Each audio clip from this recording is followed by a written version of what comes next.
As a non-exec director, it's kind of one of those really very broad roles. So for me, it's supporting the group however I can. So one moment I can be helping Adam think about what's the strategy and the growth for the wholesale business, the branch openings, the service offerings, the technology offerings, and working through people and the whole people strategy. So it's really helping be a sounding board.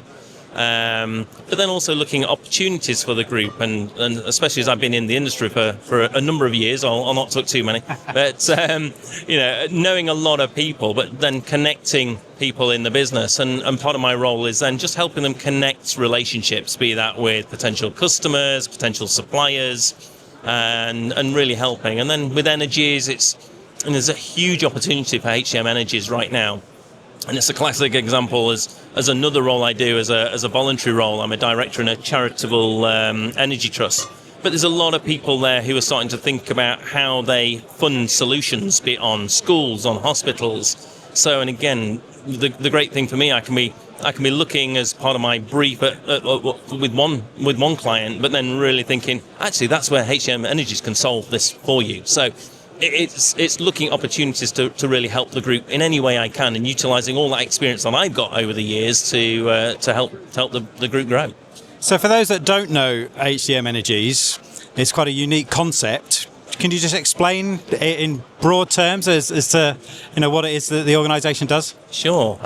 So conceptually, it's providing a solar and potentially storage system free of charge for a longer-term power purchase agreement, a PPA. So that is that it takes away the stress of upfront capital cost, which is one of the big barriers to deploying solar and storage, and then providing their energy at a lower price than they're currently paying. So typically we're seeing savings 25-30%. And actually I've just recommended it to a friend of mine who owns a gym, and they're going through that process. So again, it's one of those things that you go, work with HDM Energies because they're paying a really high rate for their energy. They can't afford to put solar on the roof of their gym, and it's like, but this works. And I think I was talking to Dave Roberts yesterday, and I think they're just about ready to sign up. So when you say, do I believe in it? Yeah, I'm recommending it to my friends. So I definitely recommend it to anybody who's looking at this. So the customers for HDM Energies at the moment are commercial businesses, not so much domestic at the moment. Is that right? Yeah, that's right. I think the sweet spot for where HDM Energies is that commercial and industrial space, be it a warehouse, a gym, a hotel, a hospital, a school. So that's the real sweet spot for HDM Energies. I know that Dan Rogers, when he sort of created the Energies business, looked at the homes. That's not a space they want to operate in. And bizarrely and coincidentally, that's another business I work with who operates within that space. So there's some real complementary elements that work, but then that works to, you want them to be buying their equipment from HDM Wholesale. So, the wholesale business. So it's a real nice sort of mix of people I work with. So is there a particular size of installation that is right for HDM Energies? I think the real sweet spot for Energies is that they're operating in that sort of 20 to 100, 150 sort of kilowatt range that a lot of other providers sort of aren't interested in. And yet, because it's, if you like, the work to convert one customer is kind of the same whether it's 100 kilowatts, 1,000, a megawatt. So it really is, but that's, Energies recognise there's a need. And that and filling that need is really important, and the size of the businesses that are there, it's like not leaving them behind. So really helping the customer develop a solution. And so the future looks quite bright then for HDM as a whole group, with the Energies scenario carrying on, progression presumably for wholesale as well. Yeah, absolutely, and it's what really attracted me when Adam and Dan asked me about joining.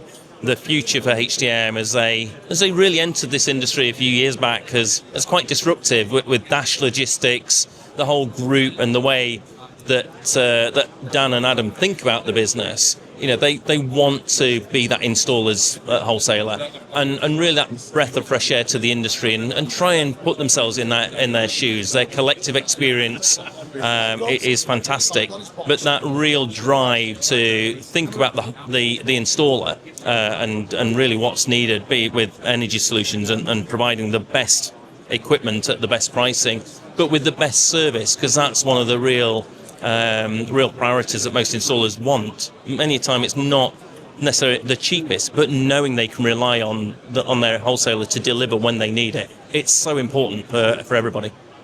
So if you could put your sort of crystal ball in front of you, have you got any sort of thoughts as to what the next 12 months might look like for the solar industry in the UK? I think the industry as a whole is going to carry on with this sort of ups and downs. I think we see the real opportunities from some of the other work that I do in sort of commercial and industrial. I think we're going to see a lot more in flexibility and flexible services, and I think the importance of energy storage is going to be absolutely paramount, and how we utilize that energy and how we maximize revenues from that. So we've typically been very much, we get a price for generation, we get a price for consumption. It may be two prices depending if you've got a cheaper overnight tariff. We're going to see a lot more flexibility that comes into pricing on a half hour. So you may get a lot cheaper price for a flex rate, that if you buy energy at a certain time, you may even get paid. If you export energy at a certain time, you may get more than you're currently doing and less at other times. We know peak generation happens middle of the afternoon on a windy day that everybody's generating. The value of energy there to the grid is a lot less, but that's not reflected in the tariffs. So I think this flexibility, and the government's publishing of the flexibility roadmap a couple of months ago, really lays out the framework for what we're seeing. And I'm really pleased that we've had continuity with the government strategy in the latest reorganisation and shuffle. But the fact that Ed Miliband, GB Energy, NESO, they're all starting to get their heads around this sort of space of what's needed to be done. And I think it's a really exciting time. And I was talking to somebody earlier on in the show. I think we're actually going to see the UK really start to push ahead in terms of flexibility and smart systems. And that's really important. By the right technology partners are really important that can work with the interoperability of assets together. Great. Thanks very much, Jason. All right. Thank you.